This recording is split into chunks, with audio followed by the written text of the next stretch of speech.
Hey there, good morning. How's everyone doing? I hope you all are well. It's a little bit overcast and there's a little bit of drizzle outside, so hopefully I can do this whole video without getting all wet. Um, but today's lesson is lesson 96, Course in Miracles, and let's get right into it. So, salvation comes from my one self. Although you are one self, you experience yourself as two, as both good and evil, loving and hating, mind and body.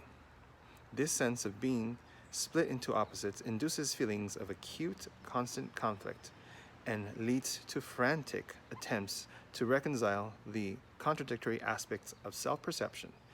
You have sought many such solutions and none of them has worked. The opposites you see in you will never be compatible, but one exists.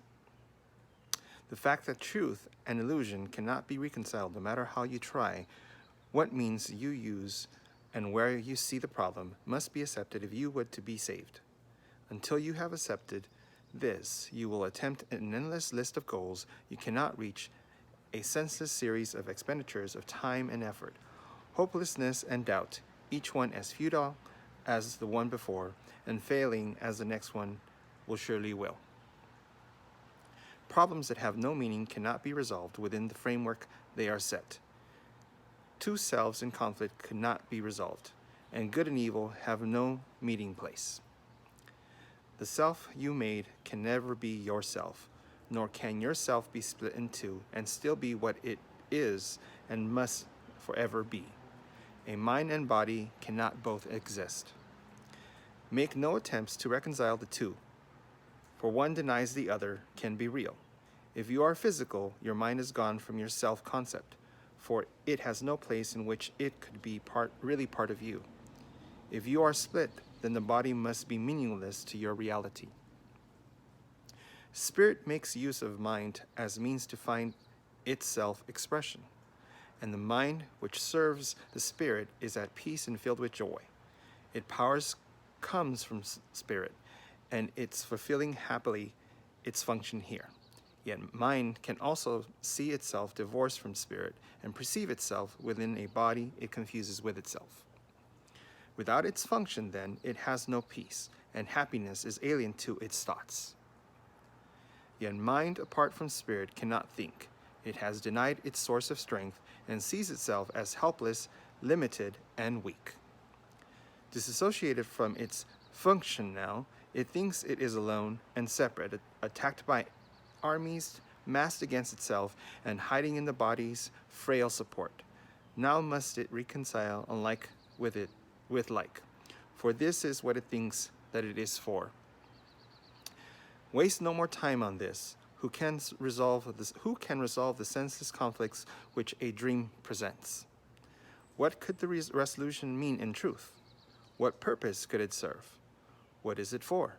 Salvation cannot make illusions real, nor solve a problem that does not exist. Perhaps you hope it can, yet would you have God's plan for the release of his dear son bring pain to him and fail to see him free, set him free? Your self retains its thoughts, and they remain within your mind and in the mind of God. The Holy Spirit holds salvation in your mind and offers it the way to peace. Salvation is a thought you share with God, because his voice accepted it for you and answered in your name that it was done. Thus is salvation kept among the thoughts yourself holds dear and cherishes for you. We will attempt today to find this thought, whose presence in your mind is guaranteed by him who speaks to you from oneself. Our hourly 5-minute practicing periods will be a search for him within your mind. Salvation comes from this one self through him who is the bridge between your mind and it. Wait patiently and let him speak to you about yourself and what your mind can do, restored to it and free to serve its will. Begin with saying this: salvation comes from my one self. Its thoughts are mine to use. Then seek its thoughts and claim them as your own. These are your own real thoughts you have denied, and let your mind go wandering in a world of dreams to find illusions in their place. Here are your thoughts, the only ones you have. Salvation is among them, find it there. If you succeed, the thoughts that come to you will tell you you are saved and that your mind has found the function that it sought to lose. Yourself will welcome it and give it peace, restored with strength. It will again flow out from spirit to spirit in all things created by spirit as itself. Your mind will bless all things. Confusion done, you are restored, for you have found yourself.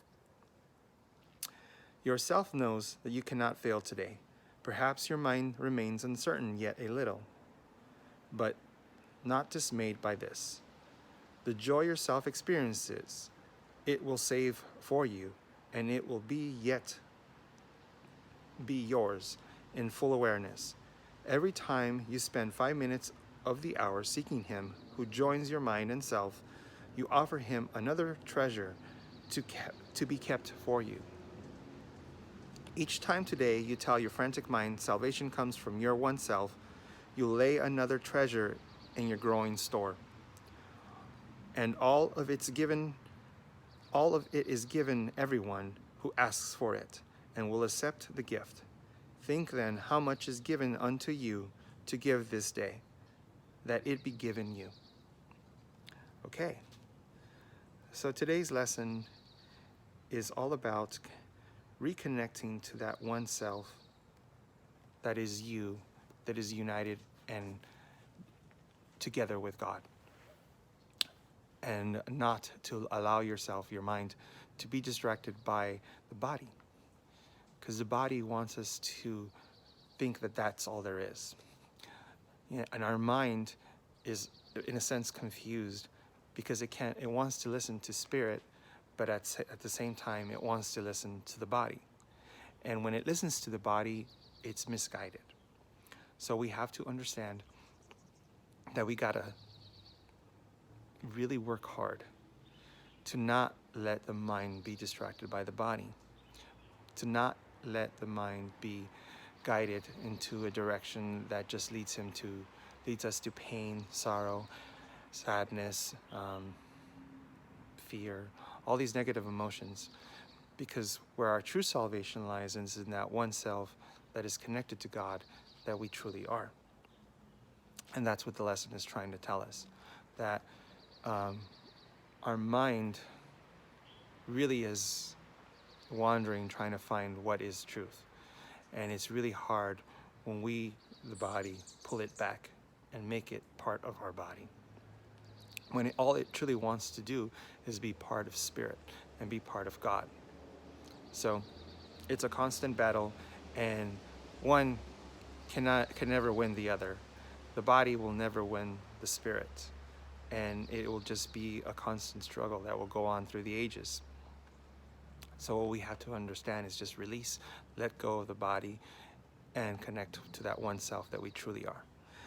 And so the lesson for today is trying to let us remember that. Salvation comes from my one self. So in order to find salvation, we have to reconnect to that one self that's inside of us. That one self that is connected to God at every given moment of the day and at every second of the day. And what we need to do is allow our minds to connect to that part. So what it's telling us to do is a practice period where we silence our mind and we allow ourselves to speak to it and say, salvation comes from my one self. Its thoughts are mine to use. So when you connect to that one self that is connected to God, it will give you messages. It will guide you. But you have to quiet your mind. You got to quiet your mind and not allow it to be distracted by the body. And by, what do I mean by the body? Meaning every experience that you're having right now in this world that is guided and judged through means of the body, meaning your eyes, your physical senses, all those are body experiences. So don't allow those to distract you. So quiet the mind. Try to get in a place where you have that opportunity to be at quiet and silent in your mind and connect and listen to what the guidance is trying to tell you. And when you do, it'll lead you in a direction that's gonna allow you to find that peace and harmony and joy that really is who you are. Sorry about that. I ran out of storage on my phone. Anyways, so like I was saying, it's important to quiet the mind and get closer and connected to that one self you truly are, so that you can allow those messages to come forward and guide you. Okay? So I hope you enjoyed today's lesson, and hope you are being safe at home and taking care of those you love. And I will see you again tomorrow. And thank you for joining me today. Bye-bye.